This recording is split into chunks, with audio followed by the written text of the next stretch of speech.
معزز سامعین کرام، عزیزان گرامی، تمام تعریفیں اس رب کائنات کے لیے سزاوار ہیں جس رب کائنات نے ہم تمام کو ایک مختصر سی زندگی دے کر دنیا میں پیدا کیا ہے۔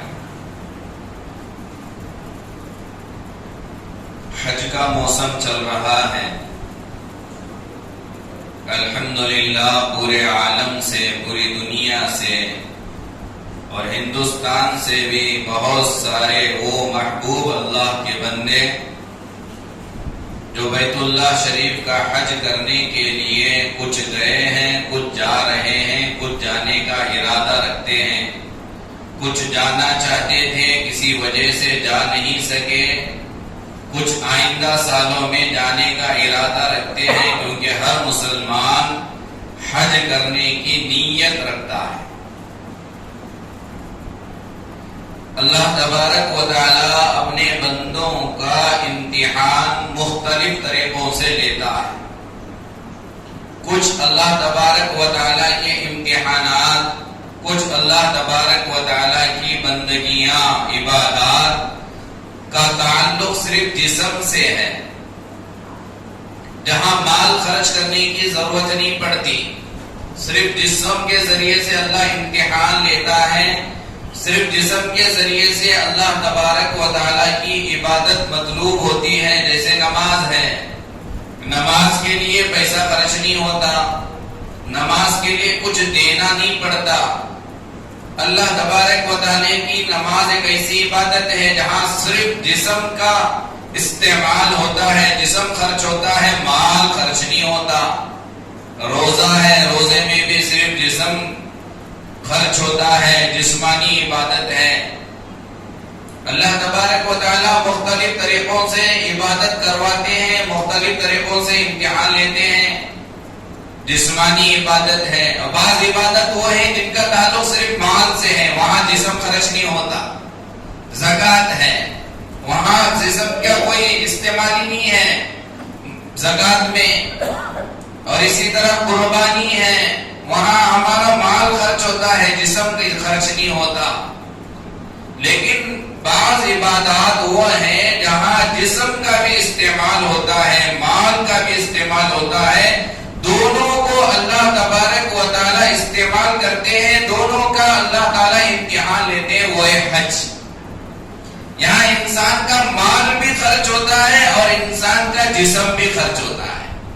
صرف مال لگانے سے حج ادا نہیں ہوتا، اور صرف مال کے بغیر انسان جسم کے ذریعے سے حج کو نہیں جا سکتا۔ تو یہ حج ایک ایسی عبادت ہے جہاں انسان کا مال بھی لگتا ہے اور انسان کا جسم بھی لگتا ہے۔ اور اسی لیے قرآن مجید میں اللہ تبارک و تعالی نے ارشاد فرمایا وَلِلَّهِ عَلَى النَّاسِ حِجُّ الْبَيْتِ مَنِ اسْتَطَاعَ إِلَيْهِ سَبِيلًا۔ مال ہے کافی نہیں، بلکہ اللہ نے کہا مَنِ اسْتَطَاعَ إِلَيْهِ سَبِيلًا، جو اللہ کے گھر تک پہنچنے کی طاقت بھی رکھتا ہو۔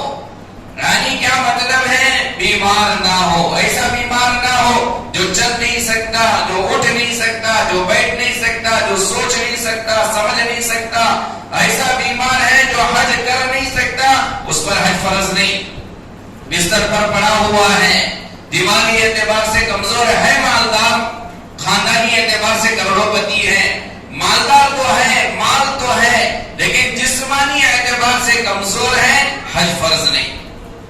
اسی نے کہا من استطاع الیہ سبیلا، جو وہاں تک جانے کا سارا انتظام، سارا خرچ اس کے پاس موجود ہو، اور ساتھ ہی ساتھ اس کے پاس ایسی طاقت و قوت بھی ہو، جسمانی طاقت بھی ہو، ظاہری اعتبار سے طاقت بھی ہو، جو وہاں جا کر سارے ارکان آسانی کے ساتھ ادا کر سکتا ہو۔ تو یہ حج ایک ایسی عبادت ہے جہاں پر انسان کا مال بھی لگتا ہے، انسان کا جسم بھی لگتا ہے، اور یہ اللہ کی بہت پسندیدہ عبادت۔ ساری عبادتوں میں ساری عبادتیں پسندیدہ، حج بھی ایک پسندیدہ عبادت، اور حج کے ذریعے سے اللہ تبارک و تعالی اپنے بندوں کو بے شمار سبق دیتے ہیں کہ حج کے ذریعے سے زندگی میں کیا کیا تبدیلیاں آنی چاہیے، حج ہمارے زندگی میں کیوں آتا ہے۔ اللہ تبارک و تعالی مختلف ملکوں سے، مختلف علاقوں سے اپنے بندوں کو کعبے کی زیارت کے لیے، طواف کے لیے، سعی کے لیے، مینا کے قیام کے لیے کیوں بلاتا ہے؟ کیا وجہ ہے؟ حج کیوں فرض کر دیا گیا؟ حج کے ذریعے سے اللہ کیا چاہتے ہیں؟ حج کے ذریعے سے میرے اور آپ کے آقا جناب محمد رسول اللہ صلی اللہ علیہ وسلم کیا چاہتے ہیں، اور ہمارے حج کے بعد وہ چیزیں ہماری زندگی میں آئی نہیں آئی ہمیں دیکھنا ہے۔ لہذا اللہ تبارک و تعالیٰ نے جنہیں وسعت دی، جنہیں مال دیا، جنہیں طاقت دیا، جو ساری چیزیں آرام کے ساتھ، سہولت کے ساتھ کر سکتے ہیں، لیکن ابھی تک حج نہیں کیے، وہ ارادہ کریں، نیت کریں کہ انشاءاللہ ہم حج کے لیے ضرور جائیں گے، اس کے لیے ہم انتظام کریں گے، اس کے لیے جو کچھ کرنا ہم کریں گے۔ بہت بہترین عبادت ہے۔ یہاں اللہ تبارک و تعالیٰ اپنے بندوں کا مختلف طریقے سے آزماتا ہے، امتحان لیتا ہے۔ بہرحال معزز سامعین کرام، حج کا ارادہ جب ہم کر لیے تو اب چند باتیں ضروری سمجھنا۔ آج کل ایک رسم بن گیا ہے حج کرنا، آج کل ایک رسم بن گیا ہے عمرہ کرنا۔ اللہ معاف کرے، آج ہم دنیاوی اعتبار سے اگر ہم دیکھیں، اگر کوئی بندہ کوئی کاروبار کرنا شروع کرنا چاہتا ہے، کوئی دکان کھولنا چاہتا ہے، کوئی کام کرنا چاہتا ہے، اس وقت تک ہم دکان نہیں کھولتے جب تک اس دکان کو چلانے کا ہنر ہم نہیں سیکھتے۔ پنچر کی دکان کھولنے سے پہلے پنچر نکالنا سیکھنا ضروری ہے۔ بغیر پنچر نکالنا سیکھے کہ دکان کھولے گا، بجائے پنچر نکالنے کے وہ تو ٹائر ہی توڑ دے گا، پھوڑ دے گا، ٹو ختم کر دے گا اور نقصان کرے گا، کیونکہ اس نے سیکھا نہیں۔ یہ تو دنیاوی اعتبار سے ہماری عقل کہتی ہے کہ پہلے سیکھنا چاہیے پھر دکان کھولنا چاہیے، پہلے سیکھنا چاہیے پھر کاروبار میں اترنا چاہیے، سیکھنے کے بعد ہم کرنا چاہتے ہیں۔ لیکن اللہ معاف کرے، ایک ایسا ہمارا معاشرہ بن گیا، دنیا میں تو ہم سیکھ کر کرتے ہیں، لیکن جب دین کا معاملہ آتا ہے بغیر سیکھے کرنے چلے جاتے ہیں۔ پیسہ آ گیا، عمرے کی نیت ہو گئی، چلے گئے، عمرے میں کیا کیا چیزیں ضروری، کیسے عمرہ کیا جاتا، کیسے حج کیا جاتا، کہاں کیا حکم ہے، کہاں کیا کرنا چاہیے، کہاں کیا کرنا نہیں چاہیے، یہ سیکھ کر جاتے نہیں۔ وہاں جانے کے بعد صحیح حج بھی نہیں ہوتا، آنے کے بعد جو خرابیاں پہلے سے تھی وہی خرابیاں رہیں گی، کیونکہ حج صحیح طریقے سے ادا نہیں کیا۔ تو یہ بھی سیکھنے کی چیز ہے۔ اگر 2 سال کے بعد حج کو جانے کا ارادہ ہے، 1 سال کے بعد جانے کا ارادہ ہے، ابھی سے کسی عالم دین کے پاس جانا، کسی مفتی کے پاس جانا، یا ان حجاج کرام کی خدمت میں جانا جو 2 حج کر کے آئے، 3 حج کر کے آئے، ان سے معلوم کرنا کہ حج میں کیا کیا چیزوں کی ضرورت پڑتی ہے۔ صرف ایک دن ٹریننگ کیمپ میں جانے سے سیکھ نہیں سکتے، ایک دن میں ساری چیزیں نہیں آتی۔ حج سے جانے سے پہلے ایک دن وہاں ٹریننگ کیمپ میں چلے گئے، وہاں جا کر تھوڑی دیر بیٹھ گئے، وہاں جانے کے بعد تھوڑا سن لیا، تھوڑا بیٹھ گئے، تھوڑا کھانے پینے میں مشغول ہو گئے، ہاں بس سیکھ لیے، اب چلے گئے حج کو، پورا سفر ضائع ہو جائے گا، بیکار ہو جائے۔ ہم نے دیکھا اپنے آنکھوں سے، سیکھ کر نہیں گئے، وہاں کی عظمت کو دل میں لے کر نہیں گئے، معلوم ہی نہیں ہے عمرے کو جانے والے کو کہ کعبے کی کیا عظمت ہے، معلوم ہی نہیں ہے عمرے پہ جانے والے کو صفا کسے کہتے ہیں، مروہ کسے کہتے ہیں، مینا کی کیا تاریخ ہے، مزدلفہ کی کیا تاریخ ہے، عرفات کی کیا تاریخ ہے، عرفات کے میدان میں ہمیں کیا کرنا چاہیے، کعبے میں نماز پڑھنا افضل ہے یا طواف کرنا افضل ہے، کعبے کے اندر سب سے بہترین عبادت کیا ہے، کعبے میں زیادہ وقت گزارنا چاہیے یا لاٹھنگ میں زیادہ وقت گزارنا چاہیے، کچھ بھی معلوم ہی نہیں، چلے گئے بس وقت ضائع کر کے واپس آ جاتے ہیں۔ ایسا ہو رہا ہے۔ اللہ معاف کرے، اللہ معاف کرے۔ بعض حجاج کرام کی کارگزاری سننے کو میری، حج پہ جانے کے بعد بھی نمازیں قضا کر دیتے ہیں، فجر کی نماز قضا، ظہر کی نماز قضا، کہاں تھے؟ روم میں تھے، اے سی والا روم مل گیا، اب سوتے رہے، کھاتے رہے، کھانا زبردست کھا گئے، گلی تک سو گئے، کھانے کے لیے گئے تھے، سونے کے لیے گئے تھے۔ یہ کیوں ہو رہا؟ کیونکہ وہاں کی عظمت نہیں ہے دل میں، وہاں کی قدر نہیں ہے دل میں۔ ایک بات علماء نے کتاب میں لکھا ہے، مسئلہ لکھا ہے، وہاں جتنی عبادت پر جتنا زیادہ ثواب ملے گا، وہی چھوٹے گناہ پر بھی بڑے گناہ کا اللہ تعالیٰ عذاب لکھے۔ وہاں چھوٹی غلطی بھی بڑی غلطی، جیسے وہاں چھوٹی نیکی پر بڑا ثواب، وہاں چھوٹے گناہ پر بڑا گناہ کا عذاب ملے گا۔ تو اس لیے جانے سے پہلے وہاں کی عظمت کو دل میں لے کر جانا، وہاں کی تاریخ کو جان کر جانا، وہاں کی ساری چیزوں کی معلومات لے کر جانا، کہاں کیا پڑھنا چاہیے، کون سی دعا پڑھنا چاہیے۔ صفا میں کیا پڑھا، مروہ میں کیا پڑھا، سعی کے دوران کیا پڑھا، اور طواف کے دوران کیا پڑھا، عرفات میں نبی کی کیا کیا دعائیں ہیں، کیسے حج کیا جاتا ہے، کن چیزوں سے احرام کی پابندیاں ختم ہو جاتی ہے، کن چیزوں سے دم لازم آتا ہے، یہ ساری چیزیں معلوم کر کے جانا چاہیے. یہ سب سے پہلا کام سیکھ کر جانا، معلومات حاصل کر کے جانا. اور دوسری چیز یہ ہے اللہ تبارک و تعالی جب کوئی حاجی حج کے لیے نکلتا ہے یا معتمر عمرہ کرنے کے لیے نکلتا ہے تو اللہ تعالی سب سے پہلا کام کیا کرتا ہے، حاجی سب سے پہلے کہا گیا حاجی سے احرام باندھنا پڑے گا. احرام کی حالت میں تجھے جانا پڑے گا، احرام کے ساتھ تجھے عمرے کو نکلنا ہے، احرام کے ساتھ تجھے حج کے لیے نکلنا ہے. بغیر احرام کے حج نہیں ہوتا، بغیر احرام کے عمرہ نہیں ہوتا. احرام کے ساتھ تجھے حج کرنا ہے، عمرے کے لیے بھی تجھے احرام کی شرط لگائی گئی. لہذا سب سے پہلے حاجی معتمر احرام باندھتا ہے. ہمیں احرام سمجھنا چاہیے. احرام دو کپڑوں کو باندھنے کا نام احرام نہیں، دو کپڑوں کے باندھنے کا نام احرام نہیں. احرام یہ عربی لفظ ہے، احرام کا معنی حرام کرنا. کسی چیز کو اپنے اوپر حرام کرنے کو احرام کہتے ہیں. ایسا ہم نے سمجھا ہے احرام کے کپڑوں کا نام احرام نہیں، وہ دو کپڑوں کو احرام نہیں کہا جاتا.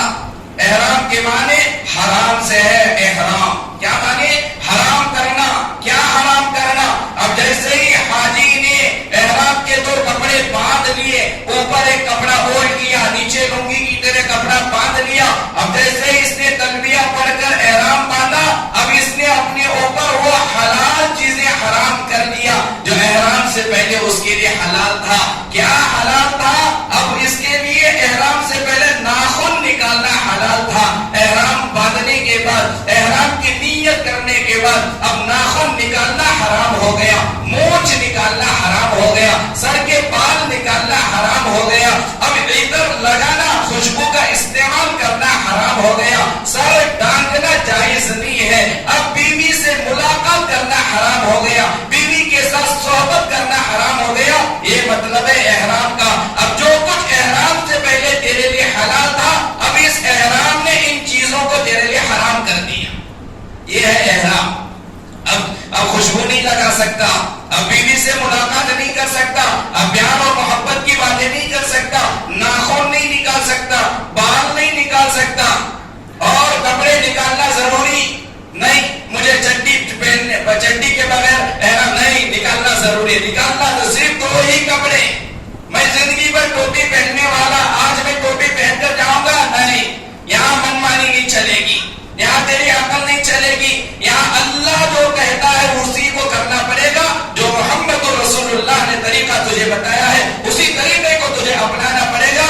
حج نام ہے خواہشات کو چھوڑنے کا، حج نام ہے خواہشات کو ترک کرنے کا. اب تک میری زندگی میں میری خواہش تھی روزانہ عطر لگانے کی، اب تیری اس خواہشات کو تجھے چھوڑنا پڑے گا. اب تک تیری زندگی میں نئے نئے عمدہ کپڑے، مختلف رنگ والے کپڑے، کبھی شرٹ کے ذریعے سے تو اپنے آپ کو زینت بناتا، زینت کے لیے اختیار کرتا تھا، کبھی امامہ بن کر تو زینت اختیار کرتا تھا، کبھی ٹوپی پہن کر تو زینت اختیار کرتا تھا، کبھی پینٹ کے ذریعے سے تو زینت اختیار کرتا تھا، کبھی مختلف رنگ والے کپڑے پہنتا تھا. اب اللہ کہہ رہا ہے میرے در پہ آ رہا ہے، میرے گھر آ رہا ہے، ٹوپی اتار کر آنا پڑے گا، جبہ اتار کر آنا پڑے گا، اسی طرح تہبند اتار کر آنا پڑے گا، ازار کھول کر آنا پڑے گا، بنیان اتار کر آنا پڑے گا. اندر چھوٹے کپڑے جو چڈی کی شکل میں تو پہنتا ہے اسے بھی اتار کر آنا پڑے گا. اس سے بڑھ کر اللہ آگے کہتا ہے پوری زندگی سلا ہوا کپڑا پہن کر زندگی گزارتا تھا، اب میرے گھر آ رہا ہے، میرے دربار آ رہا ہے، سلا ہوا کپڑا پہن کر آنے کی بھی اجازت نہیں. نہیں پہن سکتا. پہنے گا دم دینا پڑے گا، سر ڈھانکے گا دم دینا پڑے گا. کیوں؟ اللہ تبارک و تعالیٰ اسے کیوں بلا رہا ہے؟ کیا حکمت ہے؟ اللہ کو کیا ملے گا؟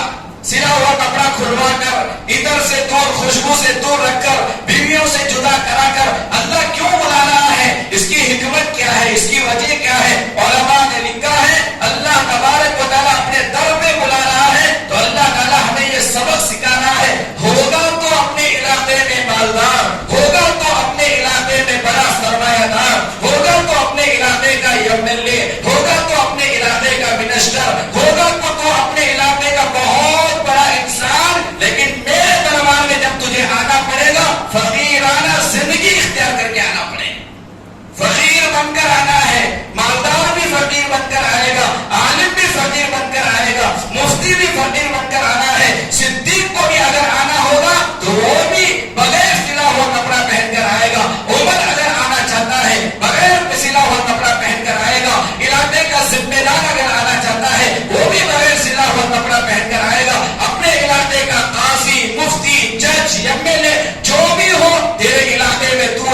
لیکن جب تو میرے گھر آ رہا ہے، حج کے لیے آ رہا ہے، عمرے کے لیے آ رہا ہے، یہ سب اتار کے تجھے آنا پڑے گا۔ اللہ بتا رہا ہے تیری کوئی حیثیت نہیں ہے، تیری کوئی ویلیو نہیں ہے، ہمارے پاس سب برابر، مالدار کا مقام بھی ہمارے پاس برابر، غریب کا مقام بھی ہمارے پاس برابر۔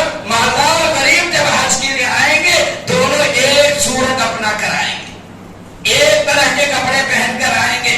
عرب والے بھی وہی کپڑے، عجم والے بھی وہی کپڑے، ہندوستان والوں کا بھی وہی لباس ہوگا حج میں، ایران والوں کا بھی وہی لباس ہوگا حج میں۔ پوری دنیا سے جتنے بھی لوگ آئیں گے، اگرچہ کہ ان کی زبانیں الگ ہیں، اگرچہ کہ ان کی بولی الگ ہے، ان کے رنگ الگ ہے، ان کے قد الگ ہے، مختلف علاقوں کے رہنے والے کیوں نہ ہو، لیکن جب آئیں گے حج کے لیے میرے در پہ آئیں گے، سب ایک صورت اختیار کر کے، ایک طرح کا لباس اختیار کر کے، ایک شکل و صورت بنا کر میرے سامنے آئیں گے۔ یہ اللہ تبارک و تعالیٰ نے یہ سبق دیا کہ برابر ہے سب۔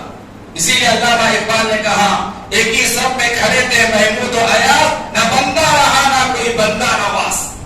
نہیں، ہمارے یہاں محمود کا بھی کوئی مقام نہیں ہے، ایاز کا بھی مقام نہیں ہے۔ قرآن کہتا ہے اللہ کیا مقام و مرتبہ کس کا ہے؟ جو تقوی والا ہے۔ جتنا جو متقی ہوگا ہمارے پاس اس کا مقام و مرتبہ اتنا ہی زیادہ۔ حضرت معاذ بن جبل رضی اللہ عنہ، جب اللہ کے نبی علیہ الصلوۃ والسلام نے حضرت معاذ رضی اللہ عنہ کو یمن بھیجا، جاتے ہوئے حضرت معاذ سے کیا کہا؟ معاذ تم تو جا رہے ہو یمن دین کا کام کرنے کے لیے، دین کی اشاعت کے لیے، لیکن میری بات یاد رکھنا جب واپس تم آؤ گے مدینے کو تو مجھے نہیں پاؤ گے، یعنی میں دنیا سے چلا جاؤں گا، میرا انتقال ہو چکا ہوگا۔ جب معاذ تم دوبارہ آؤ گے مدینے کو یمن سے تو میری ملاقات تم سے نہیں ہوگی، تمہارا گزر میری قبر کے پاس سے ہوگا، میرا انتقال ہوا ہوگا۔ حضرت معاذ رضی اللہ عنہ کی آنکھ سے آنسو بہنے لگے کہ یہ نبی کی آخری ملاقات ہے، جب یمن میں جا کر میں دین کا کام کر کے واپس آؤں گا تو نبی سے ملاقات دوبارہ نہیں ہوگی۔ حضرت معاذ رونے لگے تو اس وقت میں نبی نے کیا کہا؟ معاذ رونے کی کوئی ضرورت نہیں ہے، قیامت میں سب سے زیادہ میرے قریب کون ہوگا؟ میرے قریب قیامت میں سب سے زیادہ قریب M L A, M P, مالدار، منسٹر، مسجد کا چیئرمین، ممبر، عالم، مفتی نہیں۔ نبی نے کہا قیامت کے دن سب سے زیادہ میرے قریب رہنا چاہتے ہو تو سن لو، قیامت تک آنے والے سارے امتیوں سے نبی نے کہا معاذ کے حوالے سے میرے نزدیک قیامت کے دن اور جنت میں وہ قریب ہوگا جس کے اندر اللہ کا ڈر جتنا زیادہ ہو، تو جتنا اللہ سے ڈرتا ہوگا وہ نبی کے اتنا زیادہ قریب۔ نہیں فاطمہ بھی نہیں، نہ حسب کے اعتبار سے، نہ نسب کے اعتبار سے، نہ خاندان کے اعتبار سے، نہ ملک کے اعتبار سے، نہ رنگ کے اعتبار سے کوئی نبی کے قریب ہوگا۔ نبی کے قریب وہ ہوگا جس کے دل میں اللہ کا زیادہ ڈر ہوگا، جو متقی جتنا بنا وہ نبی کے اتنا زیادہ قریب۔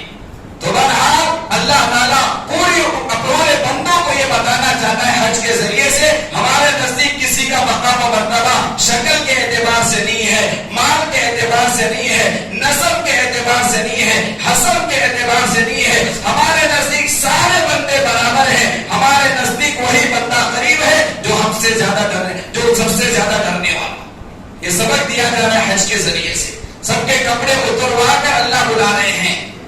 اور دوسرا سبق احرام کے ذریعے سے جو ہمیں دیا جا رہا ہے وہ ہے موت کا سبق۔ ہاں، آج ہم نئے نئے کپڑے پہن رہے ہیں، نئی نئی خوشبو استعمال کر رہے ہیں، آج ہم اپنے بیویوں کے ساتھ مزے سے سو رہے ہیں۔ احرام کے ذریعے سے اللہ اپنے بندوں کو یہ بتا رہا ہے آج تو اپنی خواہش کے مطابق خوشبو استعمال کر رہا ہے، ایک دن آئے گا تو جو چاہے گا وہ خوشبو استعمال نہیں کر سکتا موت کے بعد۔ آج تو کپڑے پہن رہا ہے سلے ہوئے کپڑے، ایک دن تجھے احرام ہی کی طرح بغیر سلے ہوئے کپڑے پہنایا جائے گا۔ آج تو اپنے ہاتھوں سے ناخن کاٹ رہا ہے، احرام کے ذریعے سے اللہ ہمیں یہ سکھا رہا ہے ایک دن وہ آئے گا جب اسرائیل آ کر تیری موت روح قبض کر لیں گے تو ناخن نہیں نکال سکتا، جیسے احرام میں ناخن نہیں نکال سکتا موت کے بعد ناخن نہیں نکال سکتا، جس طرح احرام میں تو بال نہیں نکال سکتا موت کے بعد بال نہیں نکال سکتا، جس طرح احرام میں تو سلا ہوا کپڑا نہیں پہن سکتا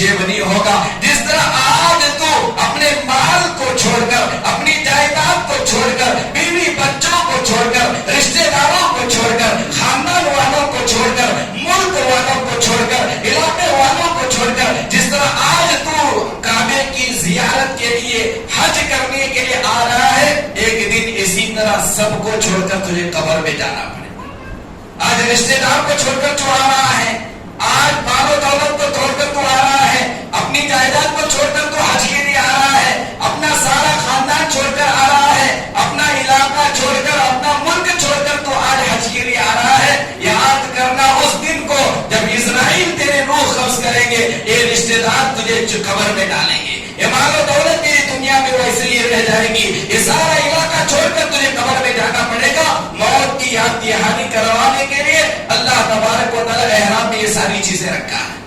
تو حاجی کو اندر یہ تصور ہو ایک دن ایسے ہی مجھے قبر میں جانا ہے, حاجی میں یہ تصور ہو کہ یہ ساری چیزیں آج چھوڑ کر جس طرح میں حج کے لیے جا رہا ہوں, ایک دن وہ آئے گا, یہ ساری چیزیں چھوڑ کر مجھے قبر میں جانا ہے. یہ یاد دلانے کے لیے حاجی کو اللہ تعالیٰ اس طرح کی پابندیاں لگایا ہے, یہ طریقہ بتایا ہے کہ آج تو اپنی اولاد کے ساتھ, خاندان کے ساتھ حج کے لیے نہیں جا رہا, اسی طرح ایک دن یہ خاندان لے کر تو قبر میں نہیں جائے گا, اولاد کو لے کر قبر میں نہیں جائے گا, مال کو لے کر قبر میں نہیں جائے گا, سلے ہوئے کپڑے پہن کر تو قبر میں نہیں جائے گا. جس طرح آج یہ ساری چیزیں چھوڑ کر تو جا رہا ہے, ایک دن اسی طرح تو بھی چلا جائے. یہ سبق دیا جا رہا ہے حج کے ذریعے سے, یہ سبق دیا جا رہا ہے عمرے کے ذریعے سے. جب حاجی احرام باندھ کر, احرام کی نیت کر کے تلبیہ پڑھتا ہے, کیا تلبیہ, لبیک اللہم لبیک, حاضر ہو, یہ کس نے کہا تھا, یہ کس کا جملہ ہے, اس کی کیا تاریخ ہے, حاجی کو اگر معلوم ہوگا, عمرہ کرنے والے کو اگر معلوم ہوگا, مزے سے پڑھتا ہے. یہ تلبیہ اتنا مبارک تلبیہ ہے. جب حضرت ابراہیم علیہ السلام کو اللہ تبارک و تعالیٰ نے حکم دیا اپنے پیارے سے بیٹھے, ننھے سے بیٹھے اسماعیل کو ذبح کرنا ہوگا, حضرت ابراہیم نے حضرت اسماعیل سے کہا, یا بنیا انی ارا فی المنام انی اذبحک فانظر ماذا تری. میرے بیٹے, اللہ نے خواب میں مجھے دکھایا ہے کہ سب سے پسندیدہ چیز کو ذبح کرنا, میری سب سے پسندیدہ چیز, میرا سب سے محبوب عمل, میرا سب سے محبوب والی چیز وہ میرا بیٹا تو ہے, تجھے ذبح کرنے کا حکم دیا گیا. جیسے ہی حضرت ابراہیم نے حضرت اسماعیل سے خواب کا تذکرہ کیا تو حضرت اسماعیل کے زبان سے نکلا, لبیک اللہم لبیک, میرے والد محترم, اللہ کے اس حکم کو پورا کرنے کے لیے تمہارا بیٹا اسماعیل حاضر ہے. یہ ہے حاضری. اور یہ لبیک کیوں کہلوایا جا رہا, حضرت ابراہیم اور حضرت اسماعیل نے جب کعبۃ اللہ کی تعمیر والا کام کیا, جب کعبۃ اللہ کو بنایا, کعبہ بنی ہوا, تیار ہوا, حضرت ابراہیم سے اللہ نے کہا اعلان کرو, وَأَذِّن فِي النَّاسِ بِالْحَجِّ, لوگوں کے درمیان اعلان کرو حج کے لیے. حضرت ابراہیم نے کہا اے اللہ, میری آواز کہاں تک پہنچتی ہے, پوری دنیا میں میری آواز تو نہیں پہنچ سکتی, اللہ میری آواز کیسے پہنچتی ہے. اللہ نے کہا ابراہیم, اعلان کرنا تمہارا کام ہے, آواز پہنچانا ہمارا کام ہے.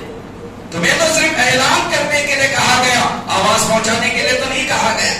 تمہیں تو کہا ہے اعلان کرو, جاؤ پہاڑ پر کھڑے ہو کر اعلان کرو, تمہاری آواز قیامت تک آنے والے انسانوں تک پہنچانے کی ذمہ داری ہماری ہے. حضرت ابراہیم نے اللہ تعالیٰ کا حکم سن کر پہاڑ پر چڑھ کر اعلان کیا, وَأَذِّن فِي النَّاسِ بِالْحَجِّ يَأْتُوكَ رِجَالًا وَعَلَى كُلِّ ضَامِرٍ يَأْتِينَ مِنْ كُلِّ فَجٍّ عَمِيقٍ.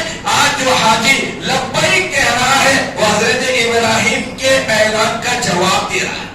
حضرت ابراہیم نے کہا تھا آؤ حج کے لیے, ابھی حاجی کہہ رہا ہے لبیک, اللہ حضرت ابراہیم نے بلایا تیرے حکم سے, میں حاضر ہوں تیرا حکم پورا کرنے کے. آگے حاجی کہتا ہے لا شریک لک, اللہ یہ کہلوا رہا ہے میرے دربار میں, آ رہا ہے میرے گھر پر, اپنے عقیدے کو صحیح کر کے آنا, عقیدے کو درست کر کے آنا. اگر کسی کے میرے علاوہ کسی اور کی محبت دل میں ہے, اس محبت کو پھینک کر آنا. میرے علاوہ کسی کی عبادت کر رہا تھا, اس کی عبادت سے توبہ کر کے آنا, عقائد درست کر کے آنے کے لیے کہا گیا لا شریک لک. اللہ, میں تیرے علاوہ کسی کو روزی دینے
یہ اقرار کرتے ہوئے اللہ ہمیں بلانا ہے، لا شریک لہ۔ یہ ہے لبیک کا مطلب، یہ ہے تلبیہ کا مطلب کہ سب اتار کر آنا، سب مال چھوڑ کر آنا، عقیدہ درست کر کے آنا، سب کی نفی کر کے آنا، میری توفیق سے آنے کا یقین رکھتے ہوئے آنا، صحیح نیت کے ساتھ آنا، صدق نیت کے ساتھ آنا، اور آنے سے پہلے جس جگہ تو آ رہا ہے اس کی عظمت دل میں لے کر آنا، اس کے مقام کو سمجھ کر آنا، اس کے مرتبے کو سمجھ کر آنا، کہاں تو آ رہا ہے، وہاں تو آ رہا ہے جسے بنانے والے فرشتے، جسے بنانے والے انبیاء، جسے بنانے والے آدم، جسے بنانے والے خلیل اللہ، جسے بنانے والے ذبیح اللہ، جسے بنانے والا ابراہیم، جسے بنانے والا اسماعیل، جسے بنانے والا جبرائیل، جسے بنانے والا آدم، یہ سارے بنائے ہیں کعبۃ اللہ کو۔ اتنی عظمت کی جگہ تو آ رہا ہے تو عظمت دل میں لے کر آنا، ایسے نہیں آنا 4 لاکھ آ گئے، 10 لاکھ ہے، ریٹائر ہو گئے، پیسہ آ گیا، چلو چلے حج نہیں، آنے سے پہلے عظمت دل میں لے کر آ۔ جب عظمت دل میں آئے گی، ایک منٹ بھی تو ضائع نہیں کرے گا، 1 سیکنڈ بھی تو ضائع نہیں کرے گا، ہوٹلوں میں تو وقت نہیں گزارے گا، کھانے پینے میں تو وقت نہیں گزارے گا، تیرے سارے دن جتنے بھی حج کے لیے تو لے کر آیا ہے، جتنے بھی عمرے کے لیے تو لے کر آیا ہے، وہ کعبے میں تو گزارے گا، طواف میں تو گزارے گا، سعی میں تو گزارے گا، نماز پڑھتے ہوئے تو گزارے گا، قرآن مجید کی تلاوت کرتے ہوئے تو گزارے گا۔ تجھے عظمت اگر تیرے دل میں رہے گی تو پھر 1 منٹ بھی تو ضائع نہیں کرے گا۔ یہ عظمت لے کر ہی نہیں جا رہے آج لوگ، عظمت ہی نہیں ہے کعبے کی، معلوم ہی نہیں ہے کعبہ کس نے بنایا، کعبے میں نماز پڑھنے کا ثواب نہیں معلوم، طواف کا ثواب معلوم نہیں۔ طواف کے بارے میں نبی نے کہا جب اللہ کے لیے کوئی بندہ کعبے کا طواف کرتا ہے، 1 قدم طواف کے لیے رکھتا ہے، اللہ اس کے نام اعمال سے 1 گناہ معاف کر دیتا ہے۔ 7 چکر میں کتنے قدم پڑیں گے، کتنے گناہ معاف ہوں گے؟ کہا اتنا ہی نہیں، 1 قدم پر 1 گناہ معاف اور 1 نیکی اس کے نام اعمال میں لکھی جاتی ہے۔ یہاں نماز پڑھنے پر، مسجد الیاس میں نماز پڑھنے پر، باغل کوٹ کے کسی مسجد میں نماز پڑھنے پر 1 نماز کا ثواب ملے گا، زیادہ سے زیادہ 25 یا 27، لیکن وہی 1 نماز اگر آپ حرم میں پڑھیں گے، کعبے کے سامنے پڑھیں گے، 1 لاکھ نماز پڑھنے کا ثواب اللہ آپ کو عطا کرے۔ یہ ہے مقام کعبے کا، اس عظمت کو لے کر جانا ہوگا، سمجھیں اور وہاں کی تاریخ کو سمجھیں، صفا کی تاریخ، مروہ کی تاریخ، مینا کی تاریخ، مزدلفہ کی تاریخ، عرفات کی تاریخ کو لے کر تاریخ کو سمجھ کر جائیں گے، پھر وہاں عبادت کرنے میں مزہ آئے گا، دعا مانگنے میں مزہ آئے گا، وہاں ایک چیز میں ہمیں مزہ آئے گا۔ اللہ معاف کرے، آج یہ چیز امت میں ختم ہو رہی ہے، جا کر ٹائم پاس کر رہے ہیں، نمازوں کی قضا ہو رہی ہے، یہ موبائل ایسا دجال آ گیا، ایسا فتنہ آ گیا، بس وہاں جا کر سیلفیوں میں وقت گزاری۔ ابھی گئے، میں ایسے نہیں کہہ رہا، ابھی میں نے دیکھا کہ ایک بندے نے اپنے والدین کے حج کو جاتے وقت اس نے اسٹیٹس رکھا، آپ دعا کریں میرے ماں باپ کا اللہ حج قبول کرے، اس سال بڑے پیسے خرچ کر کے حج پہ گئے ہیں۔ 2 دن پہلے اس نے اسٹیٹس رکھا، کل میں نے دوبارہ اس کا اسٹیٹس دیکھا تو اس نے اپنے ماں باپ کی فوٹو دے رکھا ہے کہ وہ مدینے کو گئے ہیں، نبی علیہ السلام کے روزے کے سامنے نبی کے روزے کے پیٹ دکھاتے ہوئے فوٹو لے کر بھیجے۔ کیا فوٹو لینے سے حج قبول ہوگا؟ نبی کے روزے کو پیٹ دکھا رہے ہیں، نبی کا روزہ پیٹ کے پیچھے اور یہ سامنے کھڑے ہیں اور فوٹو لے کر بھیج رہے ہیں، اور یہاں ان کی اولاد ہوا کر رہی ہے۔ کیا ایسے کرنے سے حج قبول ہوگا؟ کیا ہماری دعائیں قبول ہوں گی؟ کہ قیامت تک ایسا حج کرنے والے کا حج قبول نہیں ہو سکتا۔ صدق نیت کے ساتھ وہاں کا احترام، وہاں کے مقامات کی تاریخ، وہاں کا ادب لے کر بھی آئیں گے، پھر ہمارا حج قبول ہوگا، ہمارا عمرہ قبول ہوگا، ہماری وہاں ایک نیکی کام آئے گی۔ اللہ نہ کرے اگر ایسے ہی گناہوں کے ساتھ وہاں گئے، گناہوں کے ساتھ گزارا، بجائے ثواب ملنے کے گناہ ملے گا۔ اللہ توبہ کی توفیق نصیب فرمائے، اللہ وہاں کی عظمت ہمیں سمجھ میں آئے۔ جب حاجی احرام کی نیت لے کر جاتا ہے، وہاں جانے کے بعد کعبے کا طواف کرتا ہے، چکر کاٹتا ہے، ظاہر میں اگر عقل مند سے پوچھے بھائی کیوں چکر کاٹ رہا ہے، کوئی جواب نہیں دے سکتے۔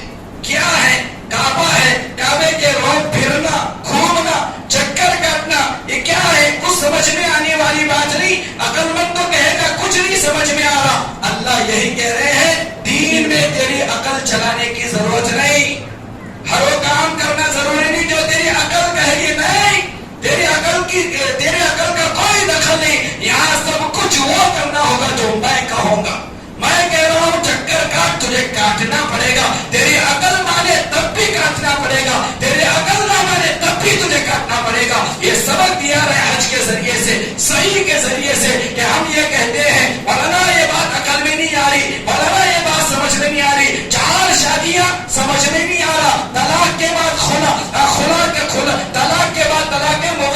کے بعد حلالہ جو اسلام میں ہے سمجھ میں نہیں آ رہا، عائشہ کا نکاح نبی کے ساتھ چھوٹی عمر میں ہوا، سمجھ میں نہیں آ رہا، اللہ یہ کہلوا رہا ہے جو تجھے سمجھ میں آ رہا اسے بھی ماننا پڑے گا، جو تجھے سمجھ میں نہیں آ رہا اسے بھی ماننا پڑے گا. اسی کا نام اسلام اور ایمان ہے. اگر نہیں مانے گا اسلام سے نکل جائے گا، ایمان سے نکل جائے گا. قبر میں آئیں گے فرشتے، ماننا پڑے گا. پل صراط ہے، ماننا پڑے گا. جہنم ہے، ماننا پڑے گا. عقل مانے نہ مانے، ماننے کا نام ہی اسلام ہے. بغیر سوچے سمجھے نبی کی ہر بات کو تسلیم کرنے کا نام ہی محمد رسول اللہ کا سچے عاشق ہونے کی علامت ہے. تو سفر صحیح کر رہا ہے 7 چکر، اور کہا گیا چرو کے 3 جو چکر ہیں وہ کیسے چلے گا؟ وہ فوجی کے انداز میں دوڑے گا، سینہ تان کر دوڑے گا. کیوں؟ کہا گیا اللہ کے نبی کے زمانے میں کفار مکہ جب موجود تھے، کافر کعبے کے اطراف و اکناف میں تھے، جب صحابہ رضی اللہ عنہم اجمعین جب عمرے کے لیے آئے، حج کے لیے آئے، انہیں حکم دیا گیا فوجی کی طرف تمہیں دوڑنا پڑے گا، چکر کاٹنا پڑے گا، سینہ تان کر کاٹنا پڑے گا. اب اگر ہماری عقل سے پوچھا جائے، اب تو وہاں کوئی کافر نہیں ہے، کوئی ہندو نہیں ہے، کوئی اللہ کا دشمن نہیں، کوئی اسلام کا دشمن نہیں، اب کیوں فوجی کی طرح چلنا پڑے گا؟ اب کیوں صحیح طواف کے صحیح میں اس طرح کرنا پڑے گا؟ تو جواب میں علماء نے لکھا ہے تجھے اپنی عقل کو دہرانا نہیں ہے، یہ صحابہ رضی اللہ عنہم کی ادا کی نقل کرنے کے لیے کہا جا رہا ہے، تجھے نقل کرنا پڑے گا. اگر یہ کہے مینا میں کنکریاں کیوں مارے؟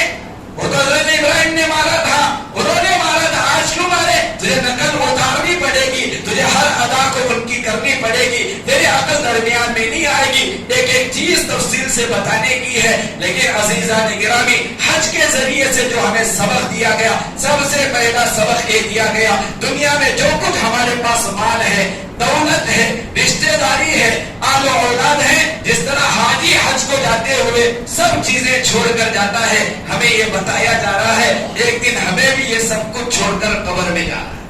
یہ قبر میں کام آنے والی نہیں، نہ اولاد کام آئے گی، نہ مال کام آئے گا، نہ دولت کام آئے گی. جس طرح حاجی سب کچھ چھوڑ کر جاتا ہے، سیدھے ہوئے کپڑے بھی اتارا جاتا ہے حاجی سے، اسی طرح ایک دن جب موت آئے گی ہمارے کپڑے بھی اتار دیے جائیں گے.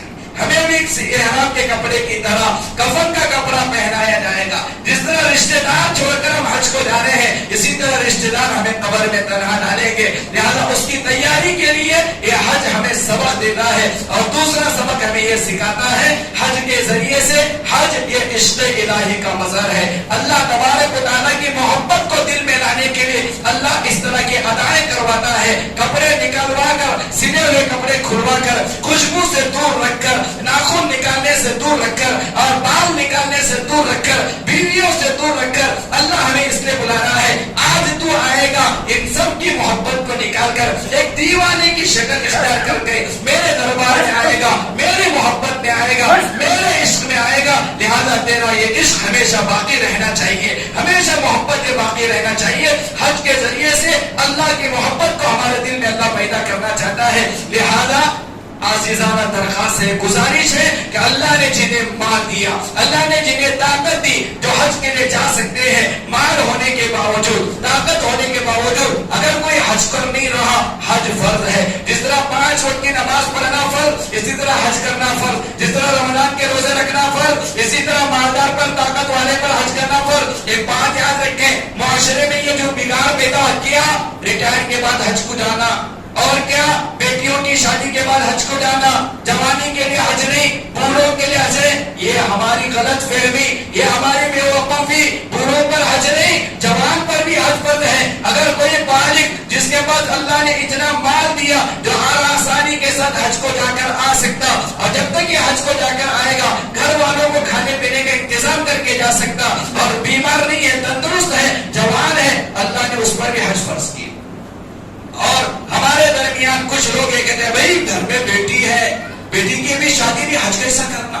بیٹی کی شادی کرنے کے بعد حج کرنا بیوقوفی ہے. یہ ہماری غلط فہمی ہے، یہ ہمارے خواہشات ہیں، کیونکہ شادیوں میں ہمارے خواہشات آ گئے. ہم سمجھتے ہیں 5 لاکھ جب تک بیٹی کی شادی میں خرچ نہیں کرتے شادی ہی نہیں ہوتی. یہ بیوقوفی، یہ حماقت ہے. بیٹی کی شادی کے لیے اگر تم نے 5 لاکھ روپے رکھے ہیں اور مالدار ہو کر حج نہیں کرے، اللہ کے نبی نے کہا مالداری کے باوجود، تندرستی کے باوجود اگر اس نے حج نہیں کیا، وہ یہودی بن کر مرے، نصرانی بن کر مجھے کوئی پرواہ نہیں، مسلمان بن کر مرنا کوئی ضروری نہیں اس کے لیے، یہودی بن انشاء یہودیت اور نصرانی کی کتنی بڑی وعید ہے، یہودی بن کر مرے گا، نصرانی بن کر مرے گا، اسلام کو چھوڑ کر مرے گا، ایمان سے ہاتھ دھو کر مرے گا۔ تو یہ ہمارے معاشرے میں جو آ گیا، بیٹی کی شادی کے بعد حج کرنا، اور تاریخ گواہ ہے، یاد رکھنا تاریخ گواہ ہے، جب سے اللہ نے دنیا کو بنایا، جب سے حج چالو ہے، جب سے حج ہو رہا ہے، اس وقت کو لے کر آج تک جتنے بھی حاجیوں نے حج کیے، کوئی ماں کا لال ہمیں یہ نہیں بتا سکتا حج کرنے کی وجہ سے فقیر ہو گیا، حج کرنے کی وجہ سے غریب ہو گیا، حج کرنے کی وجہ سے کنگال ہو گیا، حج کرنے کی وجہ سے بھکاری بن گیا، عمرے کو جانے کی وجہ سے مسجد کے باہر بھیک مانگنے کے لیے کھڑا ہوا ہے، حج کر کے آیا اور بھکاری بن گیا، کوئی ایسا نہیں، کیونکہ اللہ حاجی کو اور دیتے ہیں، نوازتے ہیں، اللہ دیتے ہیں، تو حاجی کبھی فقیر نہیں ہوتا، عمرہ کرنے والا کبھی فقیر نہیں ہوتا۔ اور ایک بات یاد رکھنا، بڑی عجیب معاشرے میں بات چل رہی ہے کہ حج پر حج کرنے والے کو ہم تانا دیتے ہیں، اگر کسی نے 2-4 عمرے کیے، ارے بھائی اتنے تقاضے یہاں ہیں، ایک بار کر لیے ہوا، بار بار جانے کی کیا ضرورت، ارے بھائی تیرے پیسے سے جا رہا، تو بھیج رہا، اس کے اندر وہ محبت ہے، نبی کے روزے کی محبت اس کے دل میں ہے، کعبۃ اللہ کی عظمت اس کے دل میں ہے، وہ سارے حقوق ادا کر کے بار بار جا رہا، اس کے بار بار جانے سے تجھے کیوں جلن، تجھے کیوں حسد، ان مالداروں کو تو تھوک جو پیسہ ہونے کے باوجود بہن کا حق ادا نہیں کرنے، جو پیسہ ہونے کے باوجود قرض والوں کا قرضہ ادا نہیں کر رہے، جنہیں دینا نہیں دے رہے، جو کام کرنا نہیں کر رہے، اگر کوئی ایسا اللہ والا، اللہ کا ولی، اگر ایسا کوئی دیندار جو بہنوں کا بھی حق ادا کر رہا ہے، لوگوں کا بھی حق ادا کر رہا ہے، مسجد کا بھی تعاون کر رہا ہے، محلے والوں کا بھی تعاون کر رہا ہے، اور ساتھ ہی ساتھ سال میں ایک مرتبہ حج بھی کر رہا ہے، عمرے پہ عمرہ بھی کر رہا ہے، تو وہ تو بہت بڑا عاشق رسول ہے، وہ تو بہت بڑا دیندار ہے۔ لیکن ہم کیا کرتے ہیں، جو مالدار حج بھی نہیں کرتے، عمرہ بھی نہیں کرتے، بہن کا حق بھی ادا نہیں کرتے، مسجد کا تعاون بھی نہیں کرتے، مدرسے کا تعاون بھی نہیں کرتے، غریبوں کا تعاون بھی نہیں کرتے، انہیں زندگی میں ہم کبھی ٹوکتے نہیں، کبھی برا بھلا نہیں کرتے، انہیں چھوڑ دیتے ہیں۔ ایک بندہ تو حج کیا، کیا ضرورت تھی، اتنے غریب پڑی، اتنے مر رہی، آپ کو کیا حق ہے، کرنے دے، اللہ بلا رہا ہے۔ حدیث میں آتا ہے، لکھا ہے علماء نے، حضرت ابراہیم نے جب اعلان کیا، جس کی روح نے جتنے مرتبہ لبیک کہا، اللہ اتنی مرتبہ حج کی توفیق اسے عطا کر، 10 بار اگر لبیک کہا ہے، اللہ 10 حج کی توفیق عطا کریں گے، 15 بار کہا ہے، 15 مرتبہ اللہ حج کی توفیق عطا کریں گے۔ ہمارے حضرت ابھی زندہ ہے، دارالعلوم شاہ ولی اللہ کے محتمم ہے، بنگلور کے رہنے والے، ہم نے سنا ہمارے پڑھنے کے زمانے میں حضرت جو حج کو جا رہے تھے، حضرت کا 21واں حج تھا، 20 پر ایک کوئی مرتبہ، اور سال بھر میں بنگلور میں حضرت کبھی بال نہیں نکالتے، کیوں؟ کیونکہ اللہ عمرے کے لیے اتنی مرتبہ بلاتا تھا، ہر بار وہیں جا کر نکالنے کی ضرورت پڑتی، بس وہ ٹور والے لے کر جا رہی، انہوں بلا کر جا رہی، اللہ نے قبول کیا ہے۔ اللہ نے اگر کسی کو قبول کیا ہے، تانا دینے کی ضرورت نہیں، حسد کرنے کی ضرورت نہیں۔ ہم سوچے اللہ مجھے کیوں قبول نہیں کر رہا، کیا میرے پاس مال نہیں ہے، پھر بھی اللہ کیوں قبول نہیں کر رہا؟ لہذا نیت کرے، انشاءاللہ آئندہ سال ہی، اگر اس سال نام نہیں ہے، آئندہ سال انشاءاللہ حج کو جائیں گے، کون جائیں گے انشاءاللہ۔ نیت کرے اللہ کے یہاں مال کا اعتبار نہیں، اللہ اگر قبول کرے گا، بغیر مال کے غریب کو بھی اللہ قبول کر سکتا ہے۔ اگر اللہ تبارک و تعالیٰ محروم کرے، کروڑوں پتی کتنے دنیا میں موجود ہے جو آج تک حد سے محروم۔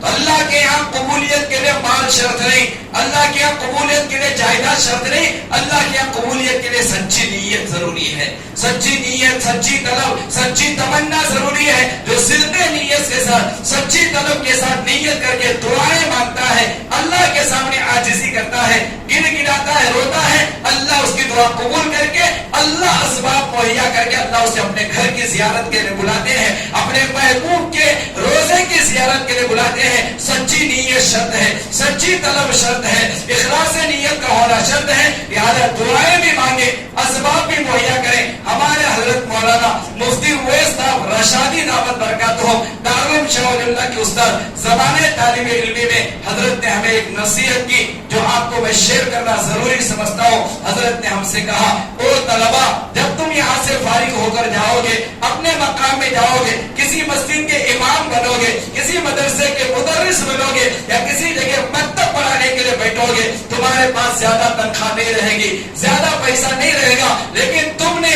ان 8-10 سال جو مدرسے میں گزارے تم نے سال دوم سے لے کر مفتی کورس تک فارغ ہونے تک ہر سال حج کے مسائل تم نے پڑھا صفا کی تاریخ کو تم نے پڑھا مروہ کی تاریخ کو تم نے پڑھا مینا مزدلفہ کی تاریخ کو تم نے پڑھا. مجھے یقین ہے تمہارے دلوں میں علماء کے بننے کے بعد حافظ بننے کے بعد تمہارے دلوں میں حج کی نیت ہوتی ہوگی عمرے کی نیت ہوتی ہوگی لیکن کسی عام انسان پر کسی مالدارگی کے مالدار کے مال پر نگاہ نہیں رکھنا. ایک ترتیب میں بتاتا ہوں اس ترتیب پر عمل کرنا اللہ تمہیں حاجی بنائے گا اللہ تمہیں عمرے والا بنائے گا. حضرت نے کہا اپنی ماہانہ تنخواہ میں سے چند روپیہ ایک ڈبہ بنا کر حج کی نیت سے ڈالنا شروع کرو عمرے کی نیت سے ڈالنا شروع کرو.